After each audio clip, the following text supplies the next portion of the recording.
All right. Let's start with any public comment.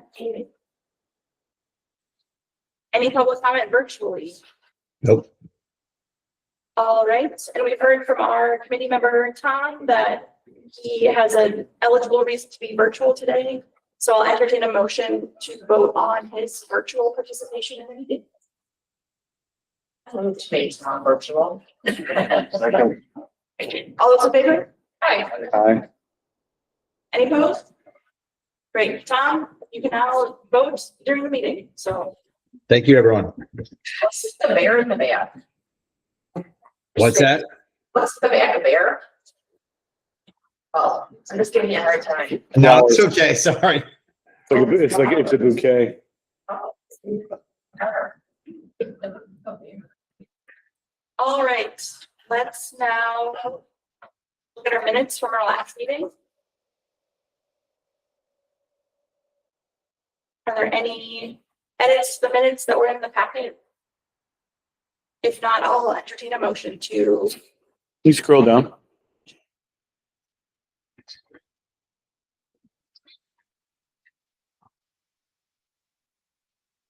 How do the minutes work, if you will? I mean, does stuff carry over, or is it just a one-time thing? Like, how are we tracking 3A? That's that question.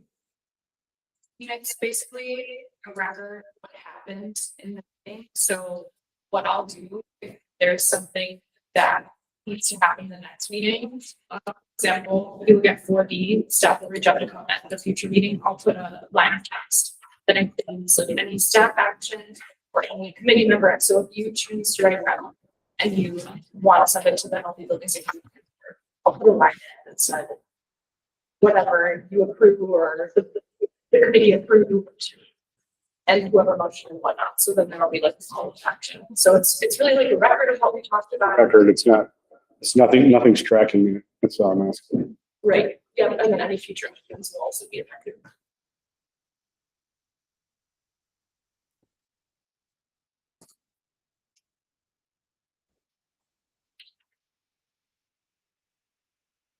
Second? All those in favor? Aye. Any opposed? And it's passed. And now I'll entertain the nominations first for chair of this technical committee, which will end by running of this meeting. Sounds excited. Any nominations from others or the self for chairing this meeting? Or co-chairing? Vice chairing? Nominate Jill. For which role? I'll second. I'll third. Do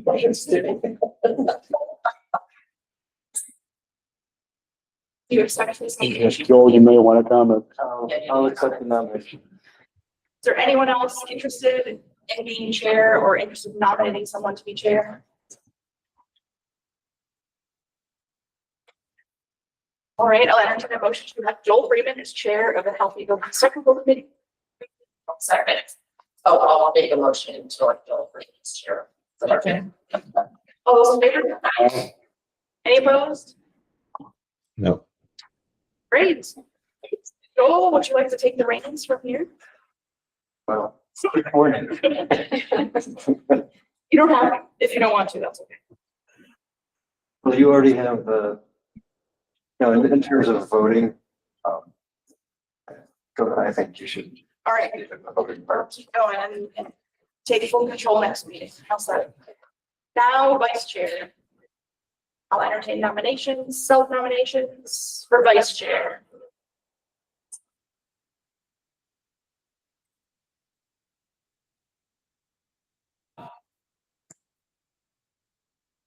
Change of straws. I'd like to nominate.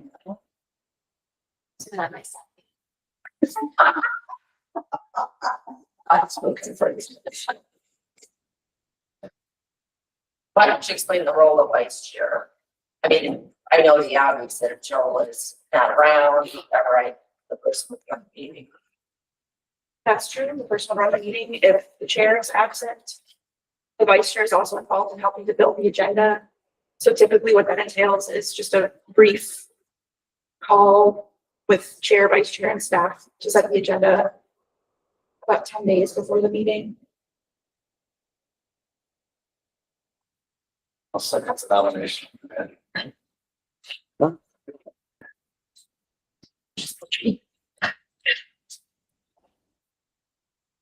Do you accept? Do you both accept? Do you want to discuss more?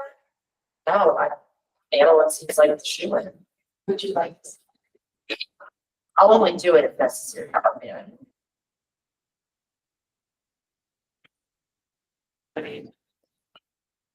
If you're comfortable taking the vice chair, I'd vote for you. I'll second. I'll second. I nominate you. I'll accept. So, Okay, great. Let's see if we're doing that. Yeah, we have, okay, and then Joel seconded. And then. Yeah. Officially seconded. So all those in favor? aye. Aye. Any opposed? Great. Congratulations to our chair. and vice Thank you. chair. All right. Next on our agenda, we have a very special guest. Heather's been working with us for several weeks now. And I'll just pass the mic over because I'm not sure exactly how to introduce all of your efforts and I'll pull up your slides. Perfect. Yeah, thanks, Kara. Great to meet everyone. My name is Tyler Ponji, and currently a second year student at Kellogg. There, as Kara mentioned, I'm part of the volunteer internship program with the City of Madison this quarter.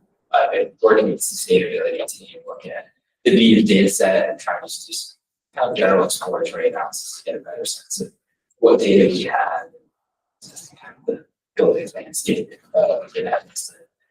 Super much for that response. Watching me present today.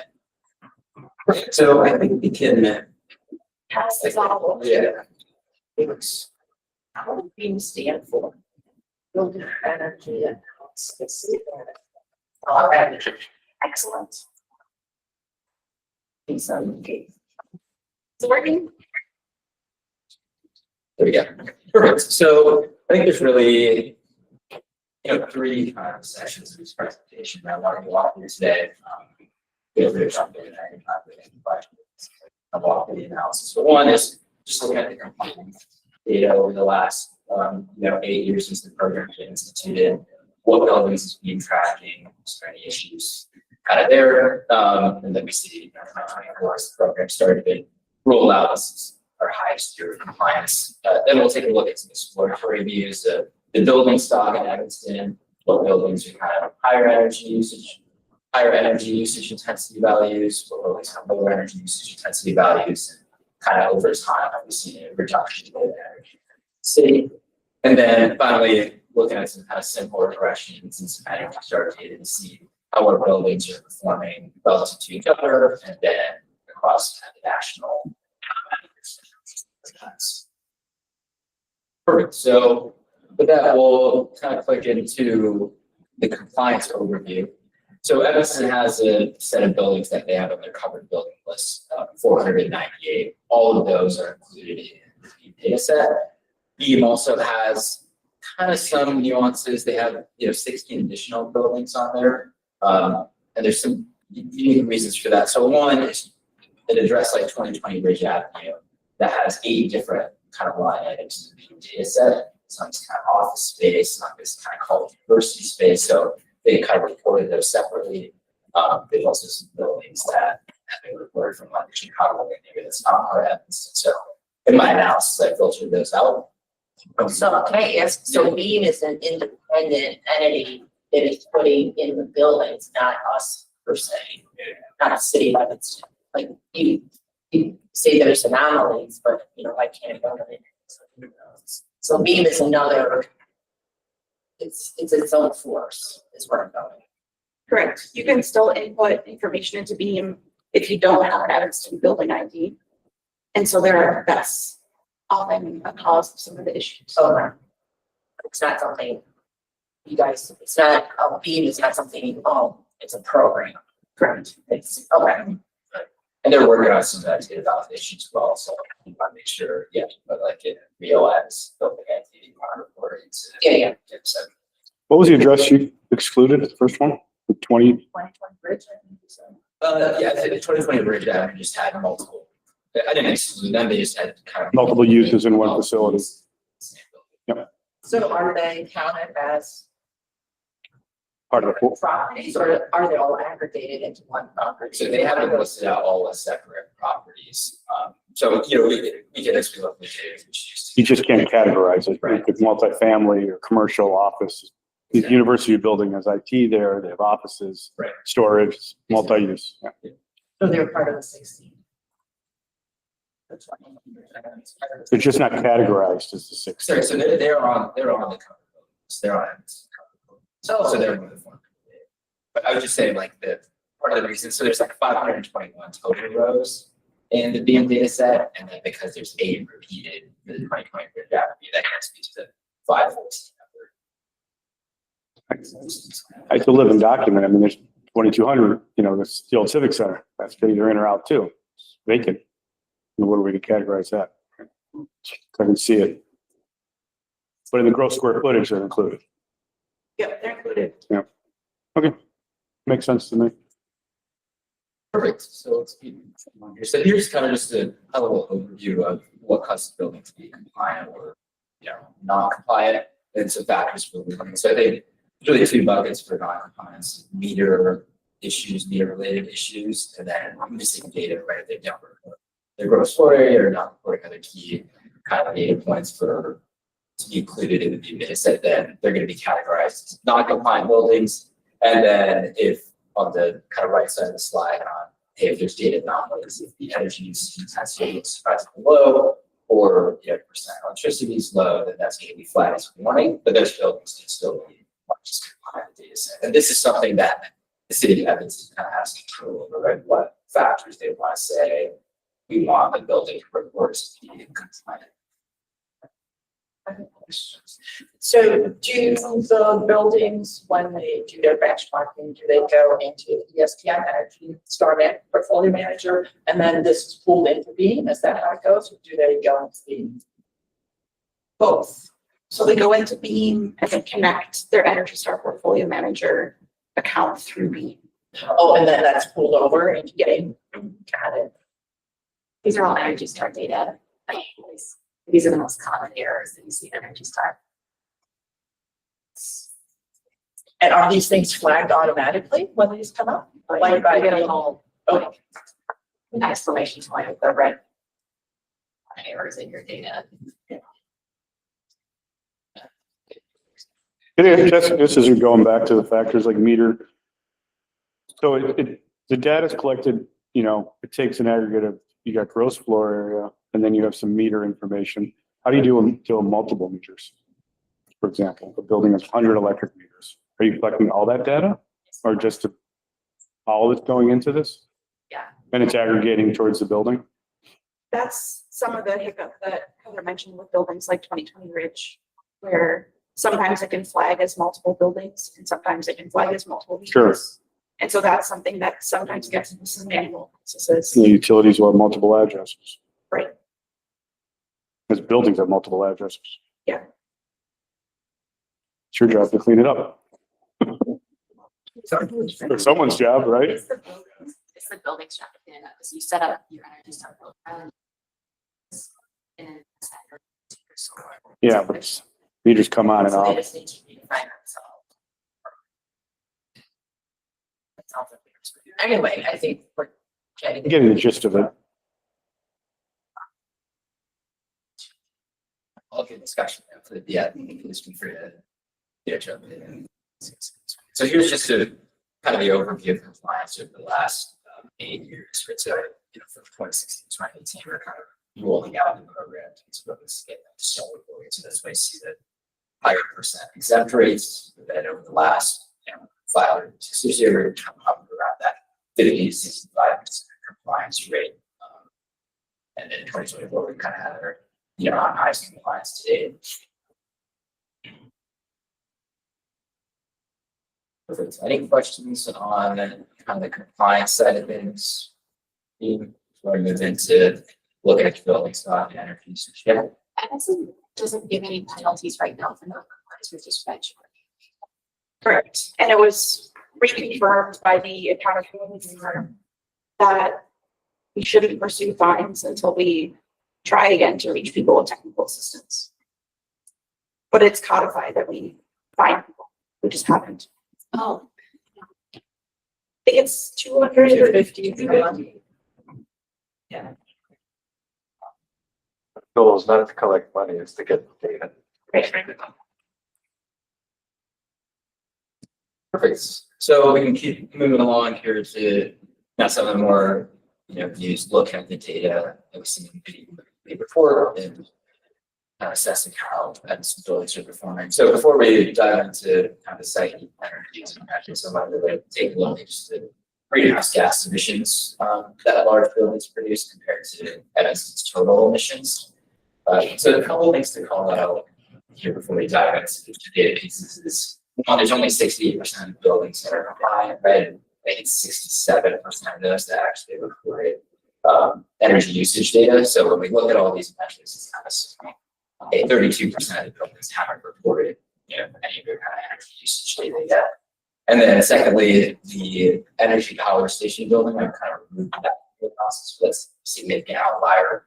And, this, we added that energy power station back in, just assuming we still have 68% compliance, large buildings would account for 50% of the emissions within the city. So just not going to call here, but I think this is basically the impetus for why we want to look at large buildings specifically. They have, kind of a large piece of the puzzle for how much emissions the city has. and how are you defining large buildings? This is greater than 20,000 square. Oh. So that's 500. Okay, not a subset of this. Great. So now looking at kind of diving into the site energy usage metrics. So I have a couple of different cuts of this view on the slide. So one is just looking at, the top 10 falling 11 through 50, and then the remaining 51 through 347 that are reported data. We see some listed, right? So the top 10 buildings are equivalent to the next 40, next 250 or so buildings after that. And then when we look at, the property types, but then, kind of over these different buildings, we see, the other building is pretty high. Northwestern obviously has a big presence in the city of Evanston. So they're, 45%. The city's about 1% of the remaining site energy usage. Any questions on this view? Anything that kind of surprises folks? So Northwestern accounts for 45% of products and emissions. Yeah, I just want to make sure that this is 68% compliance, so there's still 32% of buildings that have reported, right? But using the 68% is kind of 100%, yeah. Perfect. Let's move on. So the next thing I just want to actually share what those top 10 buildings are. Seeing they are kind of an outsized site energy usage. So we see kind of the hospitals and laboratories being, pretty big players in terms of site energy usage. Not going to read into these, but I think that's the hospitals expected. It's the largest outlier after the energy power station in terms of energy usage. And then you see some of the Northwestern buildings that are also kind of around site energy usage.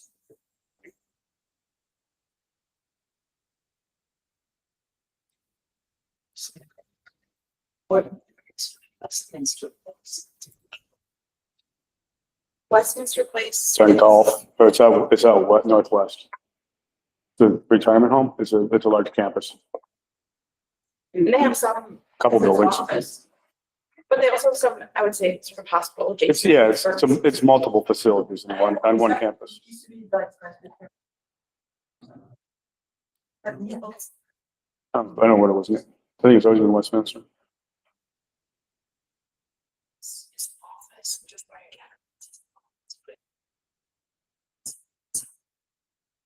It's multiple buildings.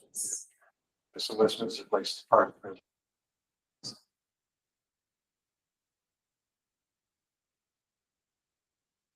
Also, just a reminder, that's not EUI, that's total energy consumption. So we're talking about targets of EUI and so forth. Might not be the list of high intensity buildings. These are just large users, but it's not broken out by per square foot.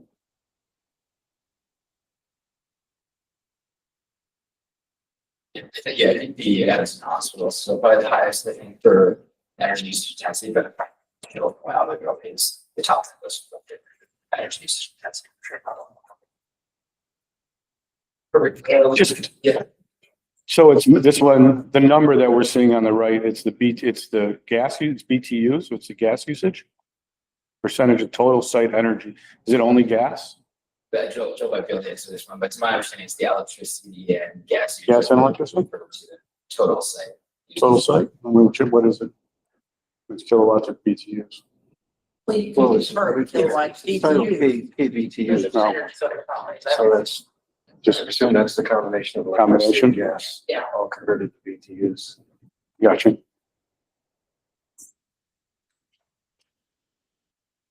So if we start to look at kind of building stock, where the buildings are located and what are the primary property types on the next two slides. So here, just have a visual of where our kind of primary buildings located at this stuff. It's too much of a surprise, and this would be a lot of the lakefront. And then on the next slide, we start looking at which building property types have kind of the largest square footage area within X, and then their associated energy usage. So on the left, for example, multifamily housing accounts for 43% of the square footage of the buildings that are reported, but only 23% of the site energy usage. So generally speaking, the multifamily housing with lower energy usage intensity than something like the laboratory, which accounts for 5% of square footage, but 14% of energy usage. So this kind of see a landscape of what are the primary kind of building types and their size and associated energy usage. It's an example of another. So churches, for example, there's a lot of smaller categories within that have like more student buildings there that categorized. So when we're talking about college university, we're talking about more like classroom type buildings. Because we've got residence halls broken out, we've got labs broken out. Right. Okay.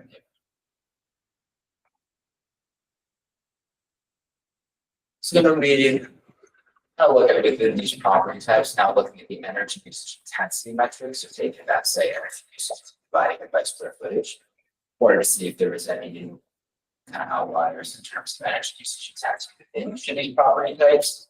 So we see the spread, obviously there's not that many laboratories in that sense, so there's kind of big variance within that middle 50%. Then we see a kind of large spread within that middle 50% for residence levels as well. And then those outlier dots kind of show, hey, like the top 10 to 15 or top 5 to 10% of properties in terms of energy usage intensity. What buildings are those within each of these property types? So just kind of getting a sense for what it is, higher energy usage intensity is.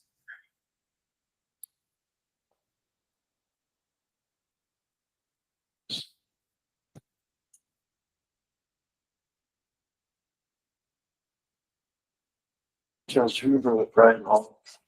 But it's all research. I mean, it's your turnover. Right. All the labs. Every hour. So the total number of buildings, if I add up the five, that's 500. Yeah. Right, so this is just for those buildings that have reported energy usage metrics, so those compliant buildings, it's like 347. Oh, okay.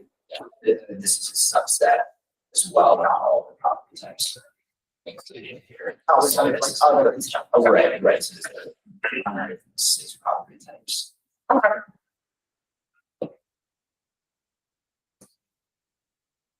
Great, and then the next view that I wanted to, talk to is kind of over time, how we've seen energy usage change in the city.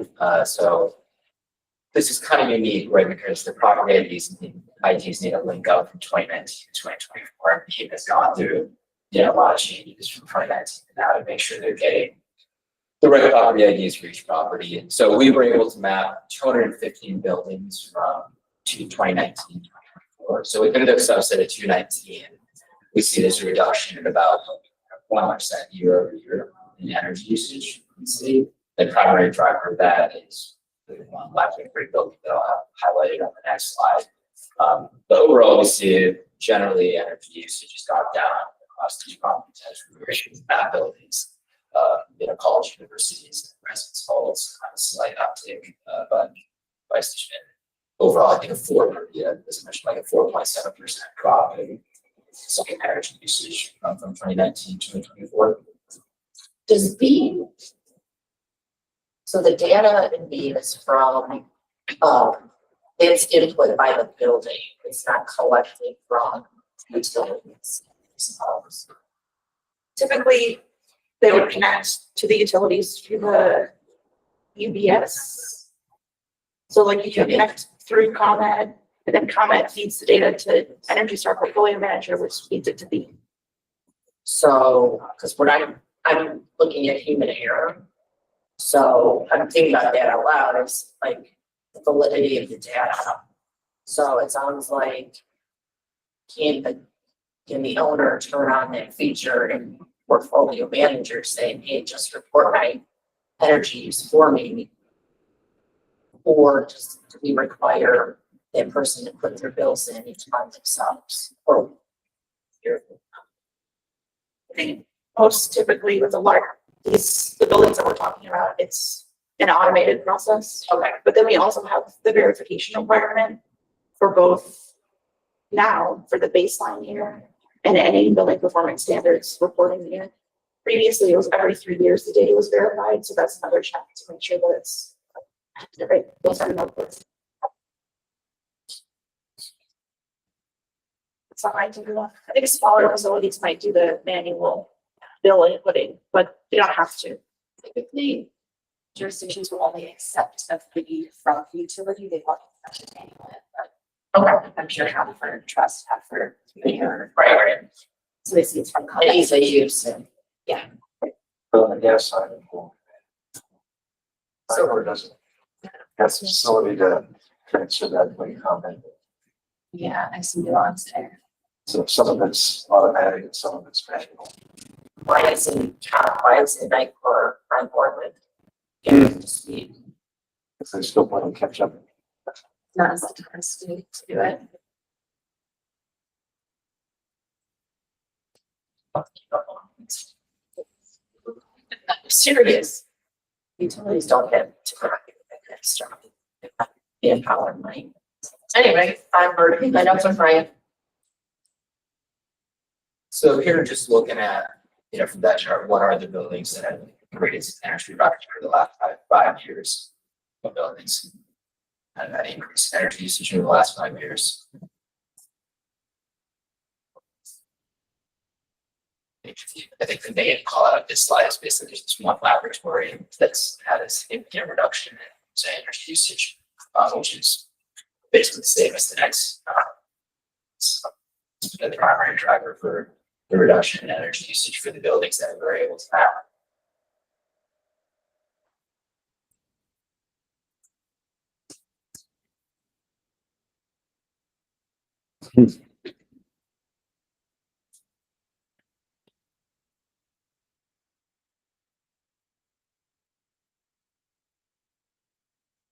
With these increases, like 1890 April, could it just be that the original data was not input correctly? Back to my original question, how was that?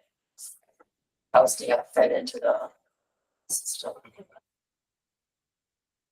I mean, like the residents all 357%, and maybe they did it during the summer when no one was there, the initial reporting, and then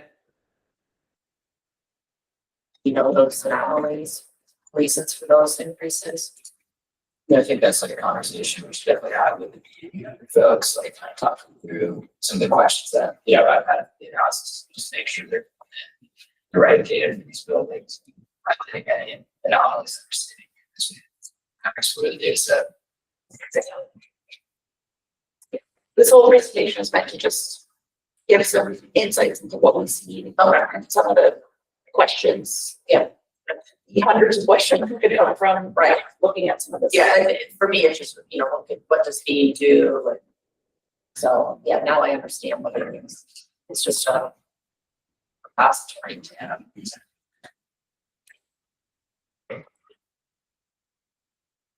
So the last section is just looking at some kind of progressions and try to compare how buildings are performing with these metrics, and the Energy Star score as well. So here obviously I'm looking at gross square area per property compared to site energy usage. So this is fairly straightforward, right? Bigger buildings generally have greater site energy usage. That comes through in terms of this progression.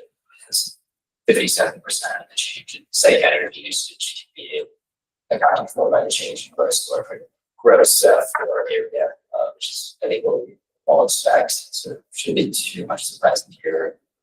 On the next view, I'm looking at property age compared to the site energy usage intensity. So I think an initial kind of hypothesis would be buildings that will feel older, have older heating systems, amenities that are going to be more energy usage intense. So we would expect kind of this line to curve down a bit, but we don't really see that to be the case right this is like there's much of a relationship between property age and site energy usage intensity.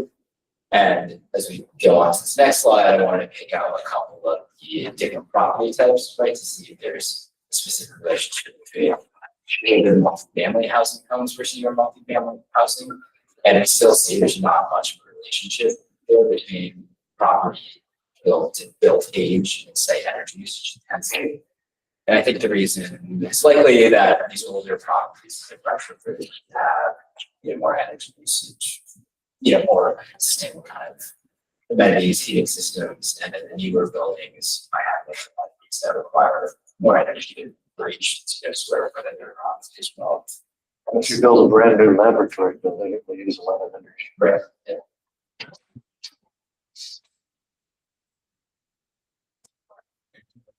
Surprising. With the multi-family data, does Beam collect the tenants, meters, I I do not know. the building's common areas. Yeah, as a whole, yeah. Aggregate and unhighest whole building data. So yes, the tenant, if they're separate meter, it's okay. So there is a, That is one of the reporting challenges. Right. Is aggregate all those small users. well, it's auto plan. Utility.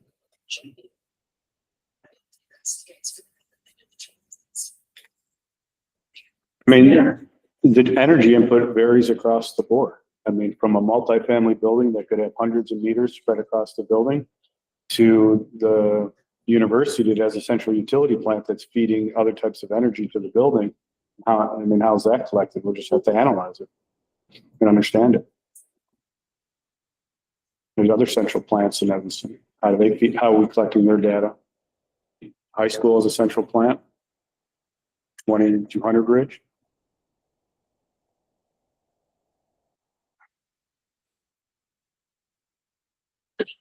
Finally, last slide, presentation is try to compare Evanston buildings to the national average. So Energy Star, they provide a score for each of these buildings that data for prior 12 months and are able to answer some basic survey questions like how long is your building operational, the occupants do. So they're able to kind of do a better benchmarking assessment to compare Evanston building to the national kind of median building. So for each of these property types, I have a percent that shows that top green bar, they're in the top 25% in terms of source energy usage effectiveness. So in the house, 55%. And then that red bar at the bottom is this building, at the bottom 25% in terms of building characteristics for how much storage energy usage they have. So overall, I think it's 30% of buildings perform worse than the national median, which is kind of that 50% line. So And it's a decent spot, but there's obviously properties next to that. Some buildings that are the first to start based on this energy source. So up until then, we were talking about site, now we have a source presentation, right? Yeah, and this is the energy source for is just based on that source energy.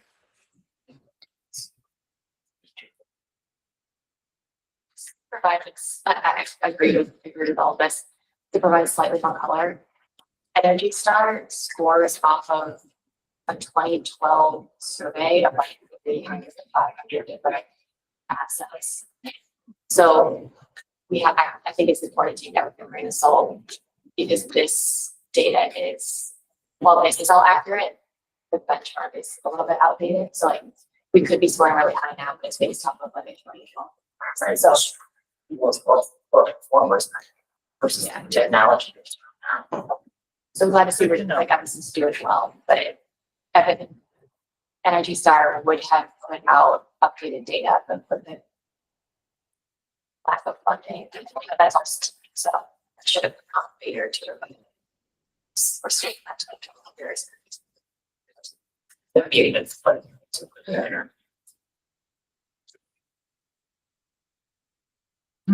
Great, yeah, that's all I had. Which is really helpful. Yeah, thank you. This is great. Shit. Thank you so much for all your work. Yeah, of course.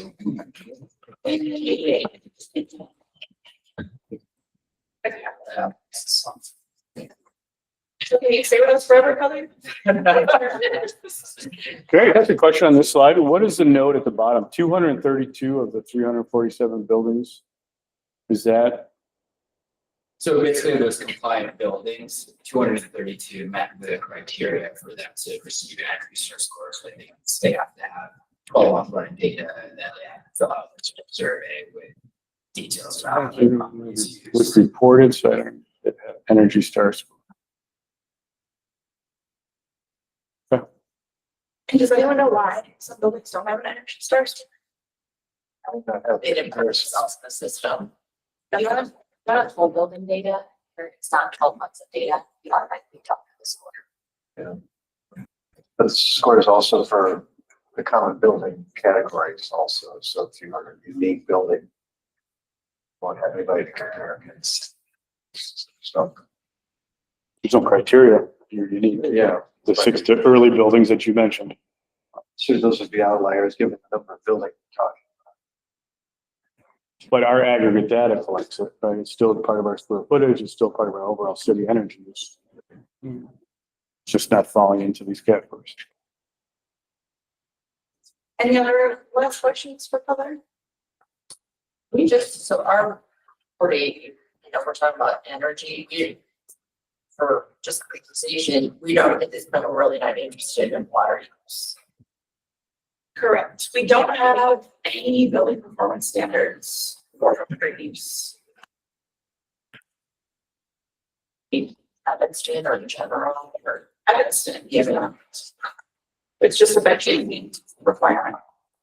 Yeah. And I will be honest, I'm not sure I know of any communities that have a water BPS. That you know of any of those? not a standalone water line. Well, maybe. But being from the multifamily industry, there's gotta be, per unit, per square foot kind of thing. Energy use, I know that. I just was wondering for water, but No, it's a great question. We, in really early conversations, we also talked about waste and waste benchmarking, and if we could have waste building performance standards. But for now, we're just sticking with energy and emissions. The ordinance does not address water. But perhaps in a water world of the future, we can do that. Any other questions on Heather's work?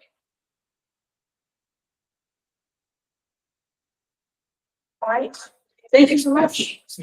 Feel free to stay if you want, or feel free to leave.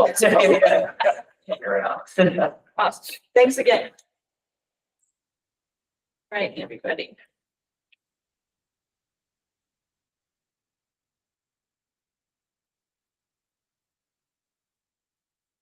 Now, I believe we're talking about timeline. Okay, the next thing, all right, let me pull up our slide deck from our last meeting.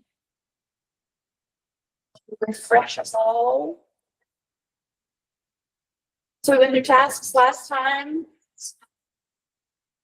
And we had, as a discussion item for this time, do we want to talk a little bit more about timeline for some of these tasks?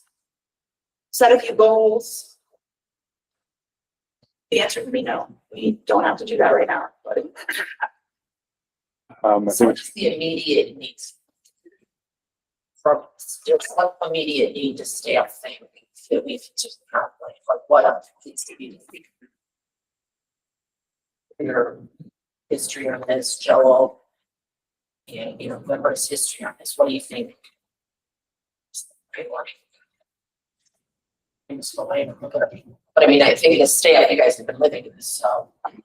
I think it's important to establish baselines, especially for the entities that have never reported. So getting baseline data feels high priority, as well as having a conversation about what will be included in the 2030 internal standards, whether that's EUI, renewables, and emissions, or just one of those or two of those, or if we're doing them all for 2030. Those things are reporting requirements. So it's possible that this group could say, we only want energy use intensity targets for 2030. We don't want to require any renewables procurement or emissions requirements for 2030. Even though we know that the 2050 goals require all those things. So that's a possibility for this group. And I think determining whether or not we're establishing standards for all three is an important task to take on.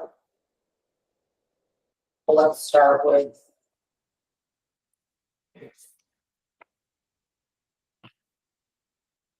Why not start with 2030 if you can report that you're using renewables? I know there's a man.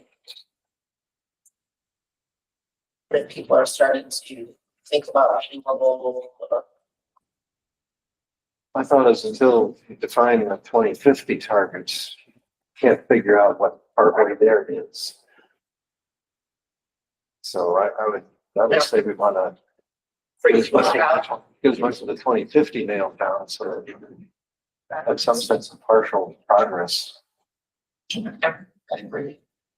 I also think it'd be helpful if we knew where we want to be in a year, like start with that and then work backwards to like what is the immediate, just a follow next year, what do we want to accomplish?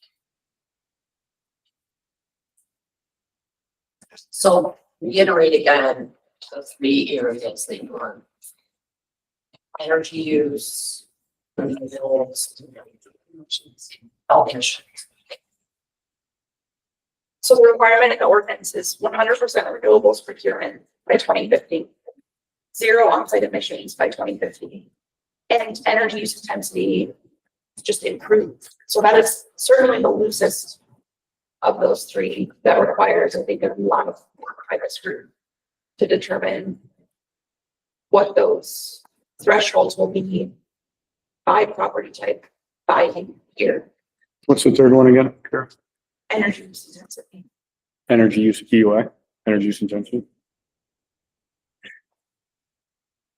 Does any of the data that we just went through talk about renewables as a measure? No. No, so it's just clear kilowatts used, not how it's purchased. Well, Yeah, some of the benchmarking data usage. does identify. For use, for like on-site solar, Right. yes, but not for RECs. not for RECs, but on-site solar. If it's using on-site solar, they assume it's not being counted, it's energy not being purchased, so it's not being recorded.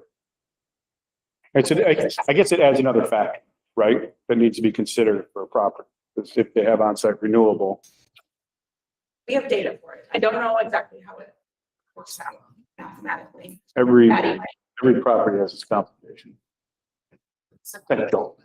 for Boston, as an example, Boston will just carve out the renewables and just looks at your site usage. Right. So it looks like you have lower site usage, even if you have higher usage. So building A uses X amount of kilowatts and BTUs, but yet they have on-site renewables. It's only measuring what it's burning. For Boston, as an example, yeah. There's a process to do it, but. Also, you I mean, mentioned by building type. And last time we were here, we talked about why reinvent the wheel, what are other municipalities doing, or what does the industry say about, if you're shooting for this. I mean, we're not the first ones doing this. What are other municipalities doing in terms of energy use intensity? Visuals.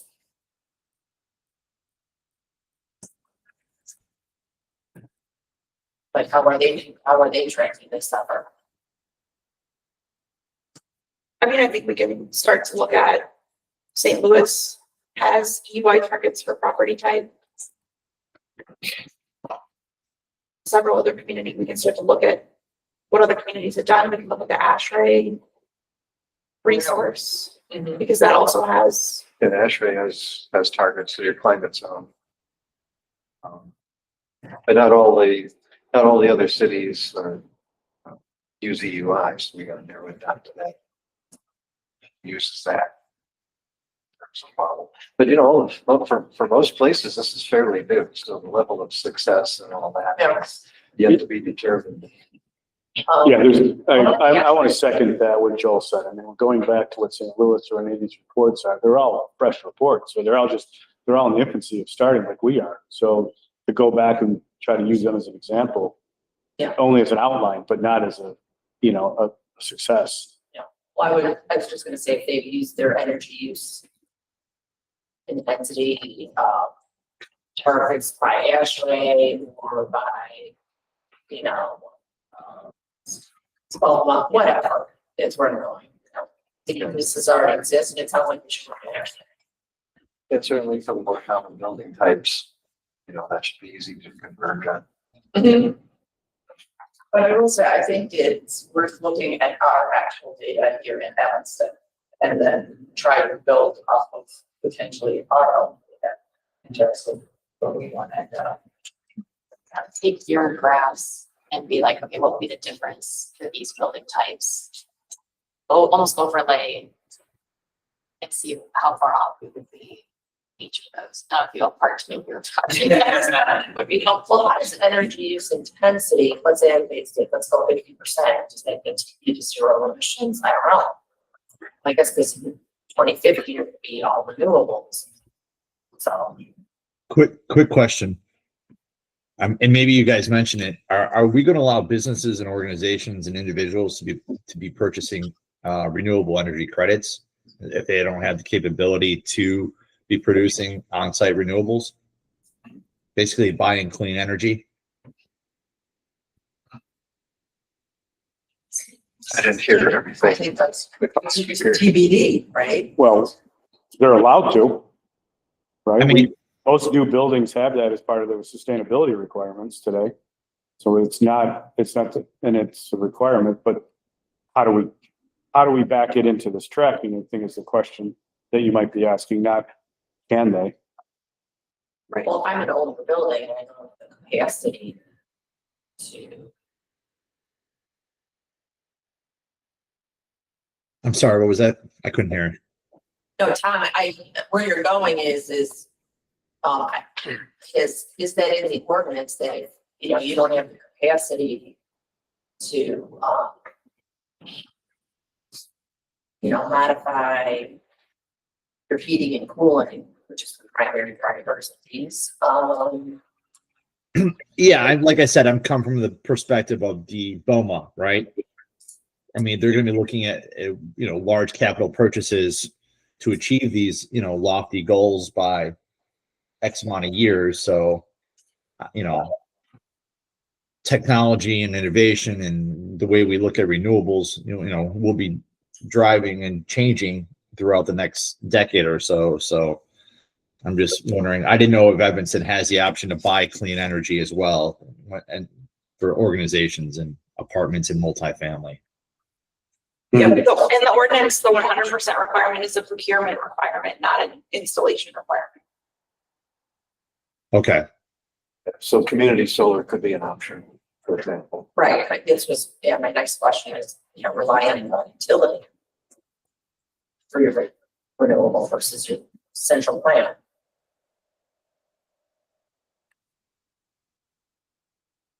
But I think 1 year from now, we need to have those final targets in place and then the interim targets for the UIs.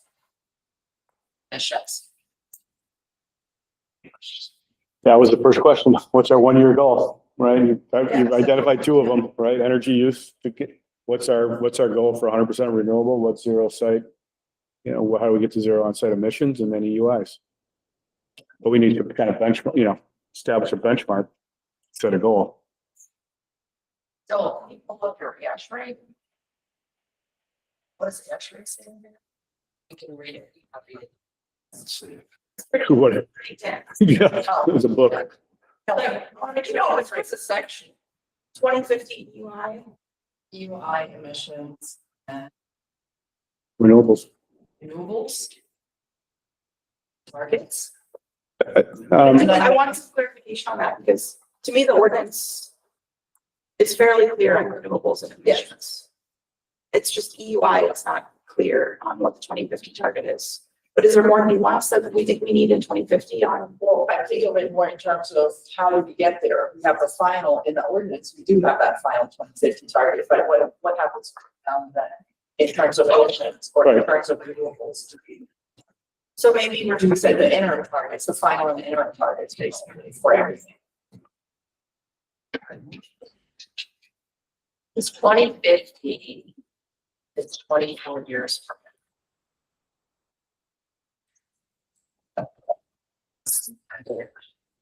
We're gonna focus on the first year. Pardon? We're gonna focus on year one. Like what are the rules that we want to implement? No, I'm thinking about And the goals. implementation.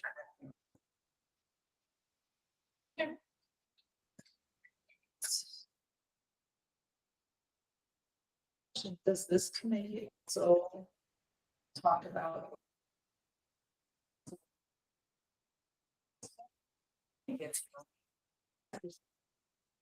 So it's around that. Is the accountability board to decide alternative compliance paths? Is that this group? the technical components of alternative compliance are the responsibility of this group. Okay, So, the application of the accountability board. right, the application and the parameters around which they would be accepted. Thank you. But you all would be the group that says whether or not it's legitimate that an entity is requesting alternative compliance for a technical reason. Would that be a goal for you? Was determine some alternative compliance methods? I think that's right. It's probably one and two sides of it. To me.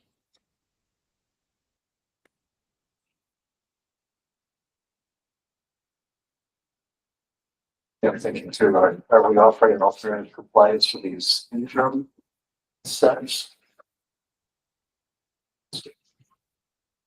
Well, I think so. I don't know. We have to. Yeah.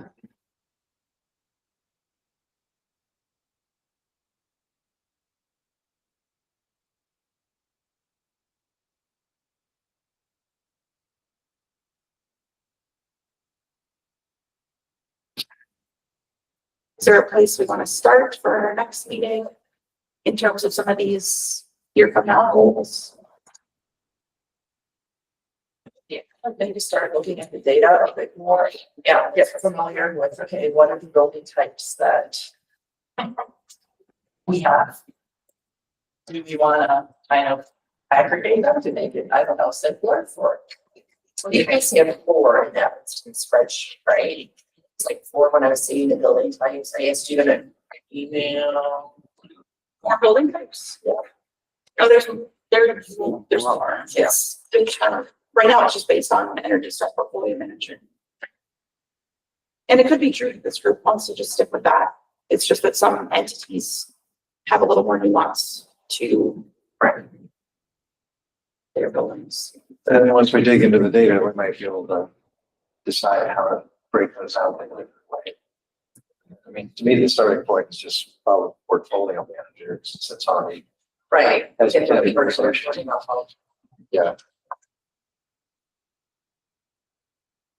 Was the last year data was verified? So it depended on when the buildings started reporting. So when benchmarking started, it was a 3-year cycle. And so verification took place on a 3-year cycle based on when they started. But with the new healthy buildings ordinance, now it's the baseline year. So that's another task of this group, is to help determine what the baseline year will be for properties. One baseline year. Yeah. Not bespoke for each property. It could be either one. Let's do 2023. It seems like that seems to be a big chunk of work people put data and it's going down and there's been some. the biggest participation so far has been 2024. For 2024, Yeah. yeah, right, we've got, so 2020, I changed my answer, 2024. Some of the nuance that goes into this is you'll have certain property owners say that they did really significant retrofits that they want to be able to get credit for. So once again, then it's a bullet point. And we can look, if somebody wants to pull up the baseline year definition in the ordinance, I think that might, Yes, everyone. And one question is what if they do say, you know what, I just did this new temperature control system and just the, hey, what about, well, they may be ever changing a baseline year for some. But if it's part of it. Everything's a moving target. Buildings do additions, renovations, everything's a moving target in regards to that. but part of the ordinance is that they need to identify what the baseline year is for the purposes of this process. Where I think, Yeah, so in the ordinance, the baseline year is a 12-month period, no earlier than the first verified benchmarking year selected by the city mayor or the city manager, in collaboration with the owner of the property for each per property for each performance metric. So we each have to talk to, from the myself, our bank, so, Yes. because someone can say, well, we didn't get a discussion. That's what gives us. Well, as long as it's a verified year between now and 2017. And that they propose it and this group agrees, that was kind of the intention of that, unless there's strong feelings about doing something else. I mean, but if you're setting targets of EY for certain years, then kind of, I feel like lose that getting credit for, because it's all measured on your actual EY as you progress. Right? Yeah. One is measuring that, but another thing is just having there, where did you start from? So how does the city communicate with the people that have put data into the system? Because you could put a request for feedback, for information, saying, hey, we need to set our baseline year for this effort. What do you want the baseline year to be? Or, you know, it's your time to shine and let us know if you're gonna have any issues with 2024.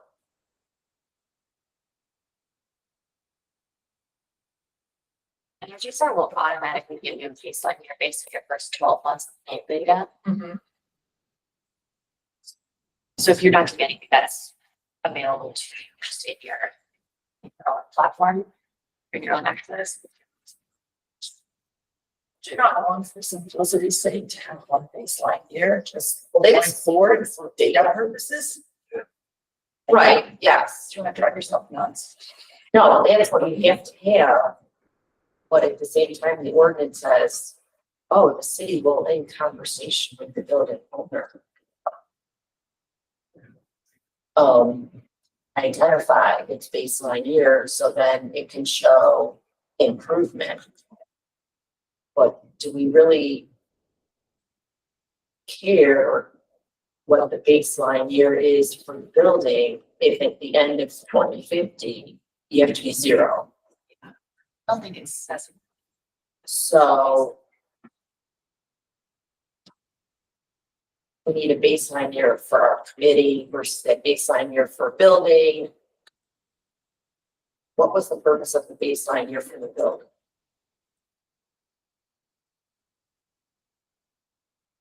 Know how close you are to the 2050 targets at the start. That's my. Yeah. I mean, so does it matter if it's 2024 or 2023? Can we write an amendment to that ordinance? I mean, eventually, but I do think we need to talk about this a little more, because no one verified in 2024. Because it wasn't required anymore with the Healthy Buildings Ordinance. So if that's the year that's chosen, they have presumably added costs to everyone who's just reported to verify. So part of the reason it's written this way is that if you've already paid an engineer to verify your data, then you can use that year that you already paid somebody to verify. And then also, it's in the best interest of certain properties to use certain years if this group agrees that an EUI target will be established based on averaging out, right, the usage. And so they might want their building to either, land in a certain place based on that averaging.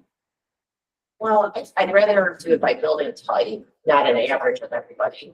It would be better built. Oh, right, so, I mean, I know what you're saying, but, so what you're saying is really 2023 was the year that they didn't have to validate, was the last year? 24.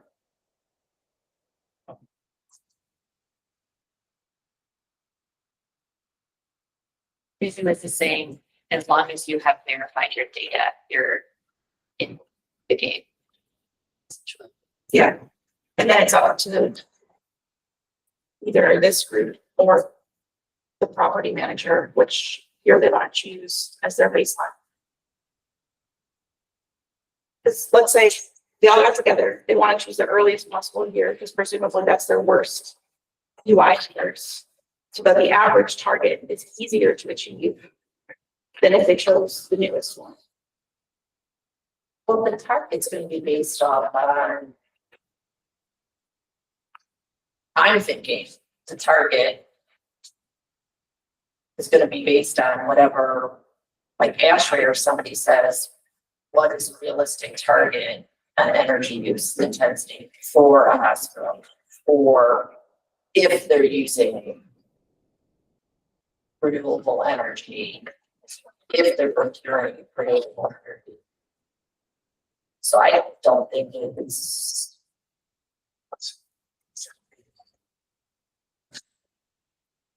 I want some standard, not something that's going to be. The building's probably %. So I mean, there could be a worse year, but you can name all the worst years you want. We're going to tell you at the end of the day, for your building study, this is the energy use intensity per square foot, and you should achieve.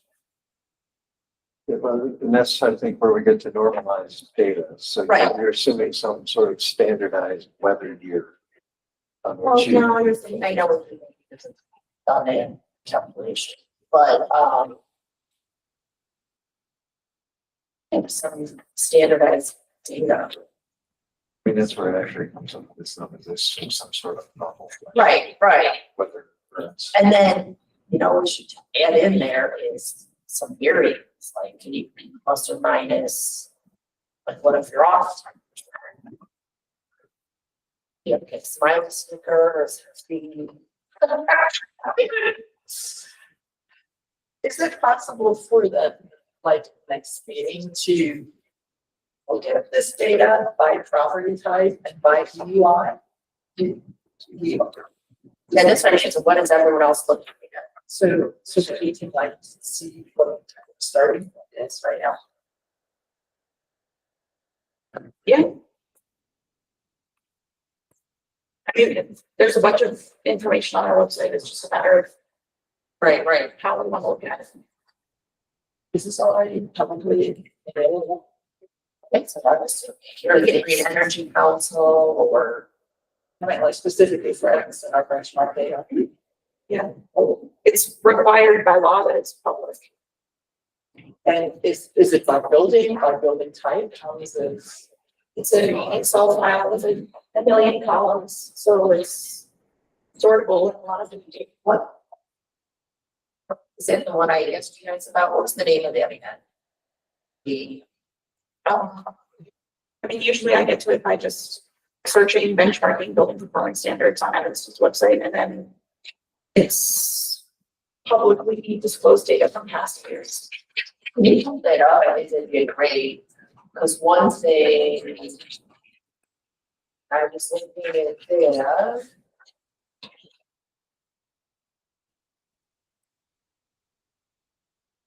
Where is that under the sustainability? Right now, it's under building properties. Yeah, but it'll move once we update our website. So it's here right now. We don't have the 2024 posted quite yet, but that should happen soon. So then it has all of these links and they're just Excel spreadsheets. But if you click on So this is kind of. 2023.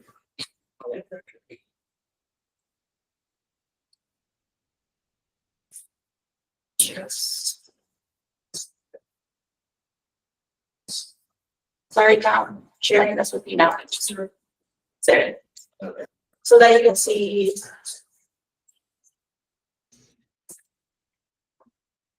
This is all on our website, so it's got addresses, square footage, property type is here, and then so much information.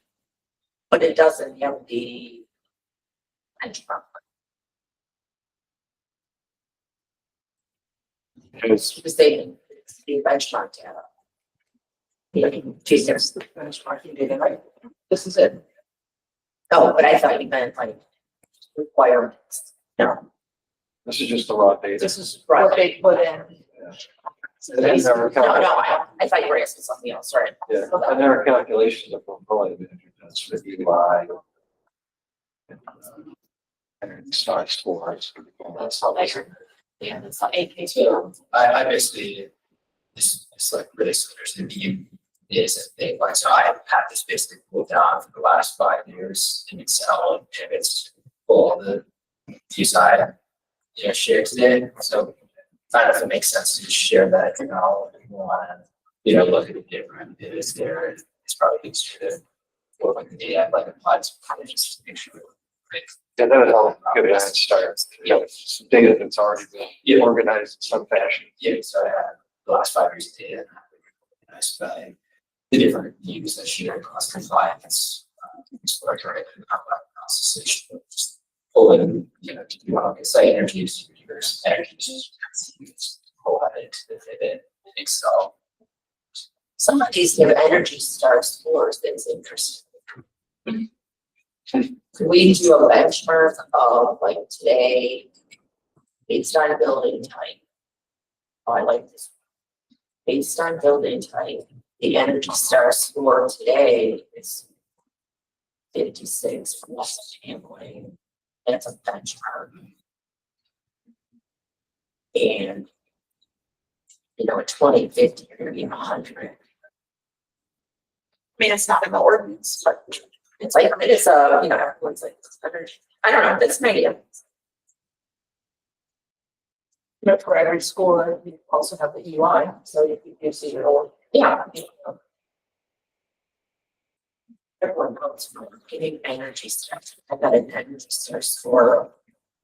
A million here. Something like that. People, So what but that's another data point that's collectible. it's a good point in terms of how buildings might understand this information better. Right. And what Beam is doing is they're putting out sort of like an annual report card that pulls out some highlights from that particular property and some comparisons with others. So that's gonna be a process moving forward that this group can refine.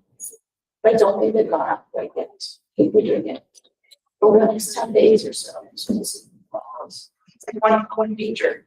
Maybe Maddie has seen that for each building. Yeah. And then you just like, it's like automatically to each building, or where does it go? Yeah, Or is it just, Beams is sending them automatic. So, yeah, so for a building that's doing well, you're right, because they might use it as a marketing tool. If a building that's not doing well, they might use it as an educational tool. right, So we can talk about that. Once those are done, we can also pull that up and look at that would just those. be really interesting, but I like the Energy Star score is another. Jared, can you refine what you just said about what's coming out in that report? It's an annual report card that is highlighting a number of different interesting facts about each individual building. That's in this under 20,000 plus in our category, The ones that are reported. the ones that are reported. Yeah. So each one will have its own cut sheet. Yep. Which sounds like a good basis of a benchmark that we're gonna be reporting out to them. Right? I mean, we're gonna let them know how they're doing Yes, compared to their other building. There's gonna be some comparative data, I'm assuming, or there's some here. Do- I don't know which. do you have is there an outline of that There is. cut sheet, whatever, I'll call it Yes. cut sheet for now? Yeah, we can share that. Yeah, if you could share that, it sounds like that's a good starting point. I mean, it's something that, and it's going, when's this going out? I think within the next 10 days or so, we'll know more. We have our check-ins with the Beam folks every Friday, every other Friday. The Beam folks. Are they really the Beam folks? Okay. Team. Yeah, I think that is a good basis for us to begin to start a discussion. It's also going to inform the community how they're doing. Maybe alleviate some of their concerns that this is a burden on their property. If they know they're doing well, we can, use this data, or vice versa. They need to know where they need to improve.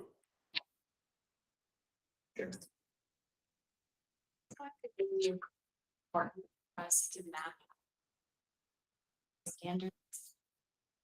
Certain.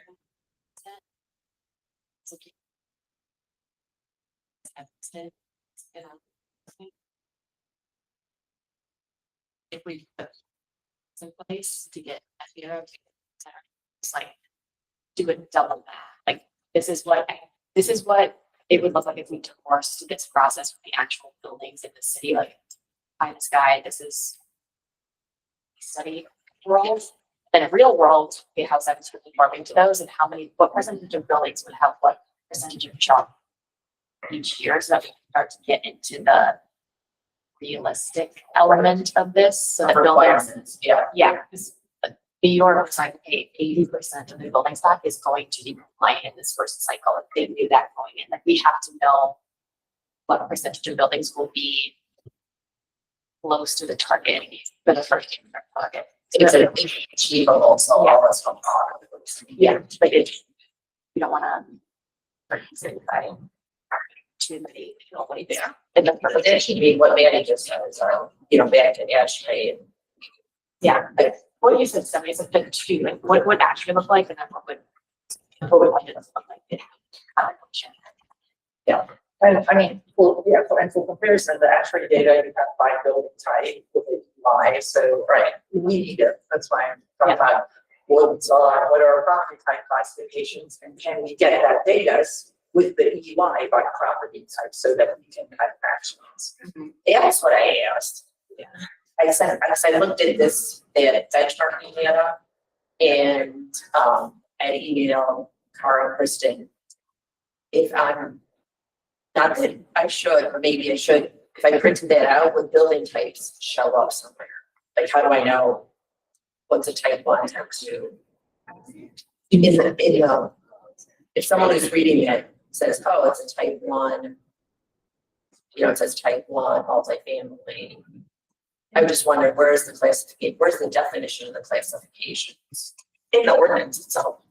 Oh, with the actual ordinance? for type 1 and type 2, but we're not doing that classification anymore.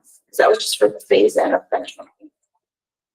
So that was like a square footage classification, but the other property type are just for the ESPN.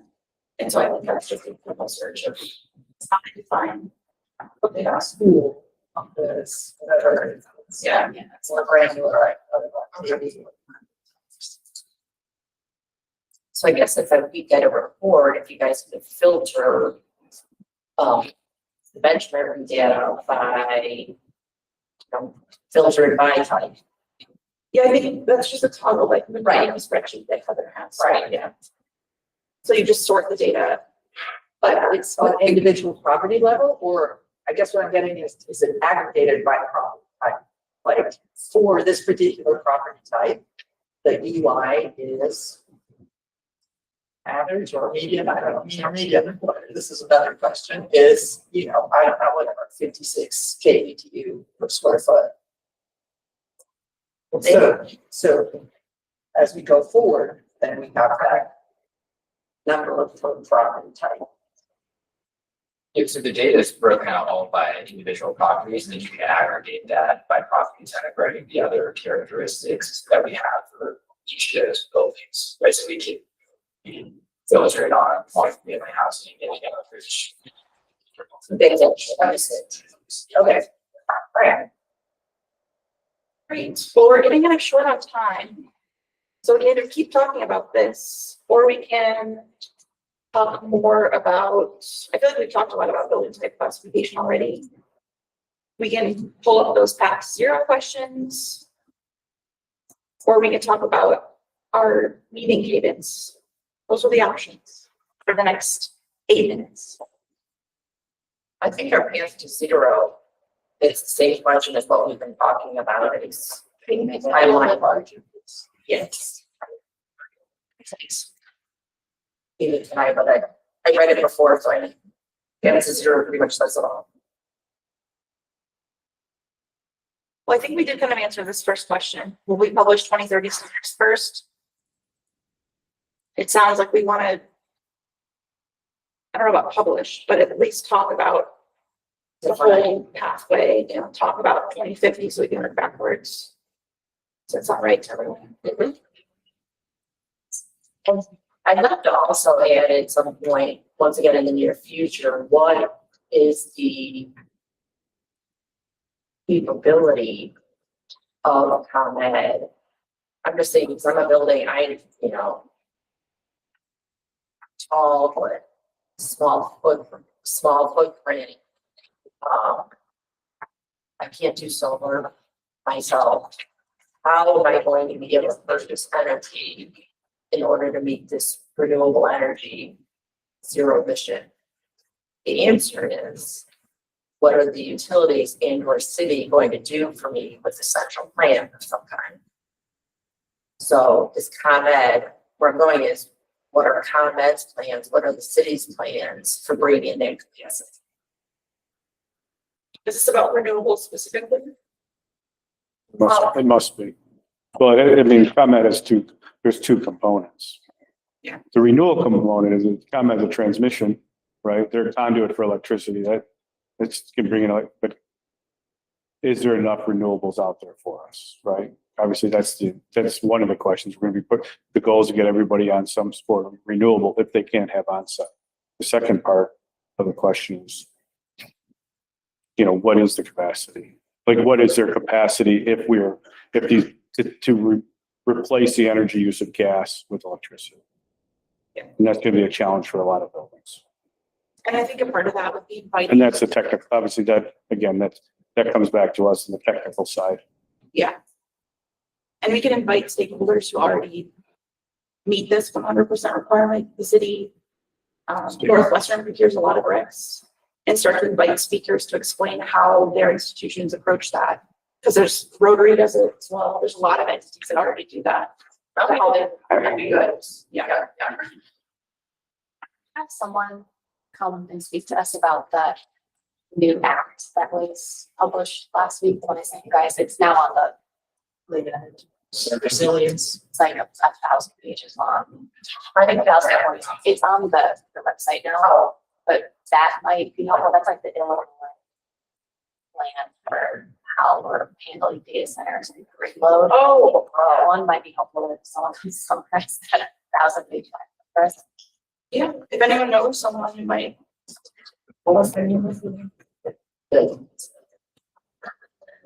Is that our sustainability or? Yeah, yeah, something to that. Sierra Club or Illinois Environmental Council might be good. Resources for that, since they were involved with a lot of the lobbying.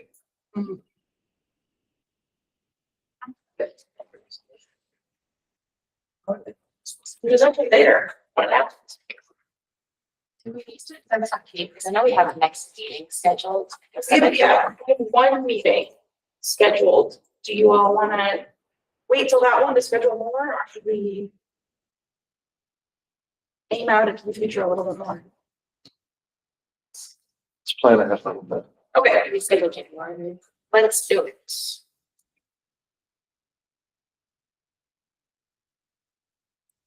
So January 7th looks like a Wednesday. I can't remember what order. We're doing third Wednesday. Or the holidays.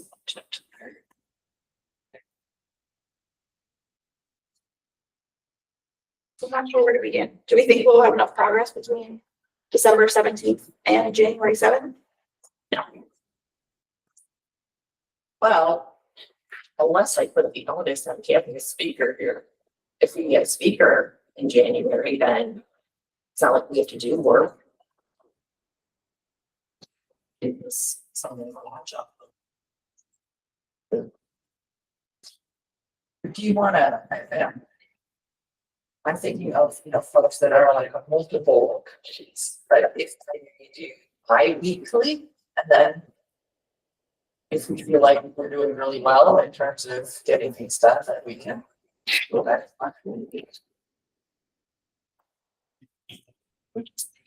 And for now, we're talking holidays. Right, let's start in January. We can do 2nd and 4th, so January 14th and January 28th. I'm good at 7th or the 21st. Yeah, I would lean towards 7th and 21st, so. All right, let's do that. Sound good to people? Same time, same place? Are we getting forecasts on the new hire Yes, participating?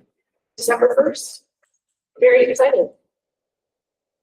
So there's two things that in the ordinance, it's the grant and the hire. So is there any update on the grant for the money for this project? There's no update, but I will read an email out loud that I just got. You don't have to. I will, because it was exciting. Well, Paris will be enough to hire is just to replace the staff member that we lost. But you're referencing the initial. Right. And then some. Right, which was almost like part of your, it's just. The latest from the Department of Energy. Hi, Kara. Thank you for your email. Department of Energy continues to review its portfolio of financial assistance awards. Unless you have received direct notification of the status of your project, your award remains under review. DOE will provide updates as decisions are finalized. So it's not gone yet. That's not here either. Yeah, no, that's good. That was 7:50 a.m. Yeah, and that was after staff submitted a no-cost time extension because our conditional award was from January 1st, 2025 until December 31st, 2025. So we put in some paperwork to extend through the end of 2026 for our conditional award. And that was the response to that April extension. Another personnel question.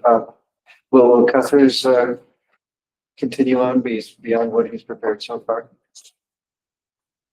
Up to you. We got budget. We got a budget for it, sure. Yeah, we got it. But- Yeah, you get something. Let's at least this part of my. Bring on for the next as well. That would be. Yeah, let's expect. Yeah, I mean, since you dug into the raw data so far, maybe we could enlist your assistance to With the parse it out a little bit more. Yeah. Yeah, so could we get then a speaker, like you said, one of the successful entities that have 100%.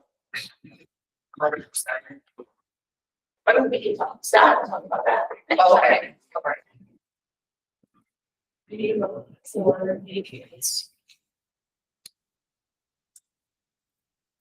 Should we? Do we want to stick with, Go ahead and vote. It's gonna go in the minutes. We vote in the minutes.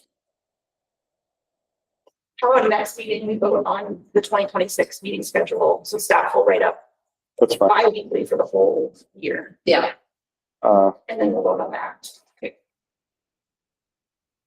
And then we'll pull up the dates that don't make sense, because I'm sure there's. yeah, that's a good idea. Pull up the dates that don't make sense. So let's. Would you look at a year? Yeah.